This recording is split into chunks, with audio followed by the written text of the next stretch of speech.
শ্ৰীমন্ত শংকৰদেৱ সংঘৰ ৯৫ সংখ্যক অধিৱেশনলৈ মাজত মাথো ৪টা দিন। হৰিনামৰ ধ্বনিৰে মুখৰ হৈছে জামুগুৰিহাটৰ জ্যোতি বিষ্ণু সমন্বয় ক্ষেত্ৰ। লাখ লাখ ভক্তক আদৰিবলৈ সাজু হৈছে জামুগুৰিবাসী। অধিৱেশনস্থলীত নিৰ্মাণ কাৰ্য প্ৰায় ৯৫% সম্পূৰ্ণ হৈছে। অস্থায়ী নামঘৰ, মূল মণ্ডপ, ৰংগমঞ্চ, আশ্ৰয় শিবিৰ, বাণিজ্য মেলা, কেন্দ্ৰীয় সেৱা বাহিনীৰ মূল শিবিৰৰ লগতে সম্পূৰ্ণ হৈছে ভোজনালয়ৰো নিৰ্মাণ পৰ্ব। ভকত বৈষ্ণৱক আদৰিবৰ বাবে আকৰ্ষণীয়কৈ সজাই তোলা হৈছে তোৰণসমূহ।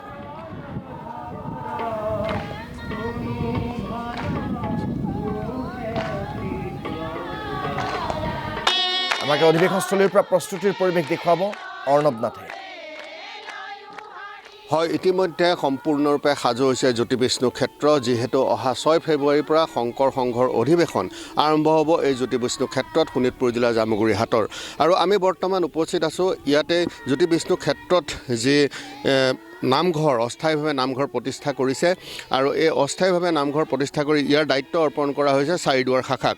আৰু চাৰিদুৱাৰ শাখাক অৰ্পণ কৰাৰ পিছতে প্ৰতিদিনে ইয়াত নামঘৰত যি আচলতে আমাৰ অসমীয়া সমাজৰ যি পৰম্পৰা, সেই পৰম্পৰা অনুসৰিয়ে ইয়াতে প্ৰতিদিনে প্ৰসংগ হৈ আছে বা ইয়াতে ৬ তাৰিখৰ পৰা ভাওনাও সম্পন্ন হ'ব। গতিকে ইয়াতে যে হৰিনামৰ ধ্বনিৰে মুখৰিত হৈ পৰিছে জ্যোতি বিষ্ণু ক্ষেত্ৰ। আয়তীসকলে তেওঁলোকৰ হৰিনামৰ ধ্বনিৰে এই মুখৰিত কৰিছে জ্যোতি বিষ্ণু ক্ষেত্ৰ। আৰু আয়তীসকলে দিনে নিশাই এনেধৰণে গুৰুজনাৰ যি নীতি আদৰ্শ, গুৰুজনাৰ যি আচলতে গুৰুজনাৰ বাণী, সেই গুৰুজনাৰ বাণীক তেওঁলোকে মানৱ সমাজত প্ৰচাৰ কৰাৰ বাবে এনেধৰণে এক বৃহৎ জাতীয় অনুষ্ঠান শংকৰদেৱ সংঘৰ এই অধিৱেশন। আৰু এই অধিৱেশনে বৃহত্তৰ অসমীয়া জাতি আচলতে মহাপুৰুষজনাই যি চিন্তা কৰিছিলে যে বৃহত্তৰ অসমীয়াক একেলগ কৰা, জাতি জনগোষ্ঠী সকলোকে একেলগ কৰাৰ যি এক সপোন, সেয়া যেন বাস্তৱায়িত হৈছে। আৰু শংকৰ সংঘৰ অধিৱেশনে ইয়াকেই প্ৰমাণ কৰিছে। আমি পোনে পোনে আয়তীসকলৰ সেই নামৰ অনুষ্ঠানৰ মাজলৈ গৈছোঁ।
আমাক অৰ্ণৱ নাথে সেই পৰিৱেশ দেখুৱাইছে।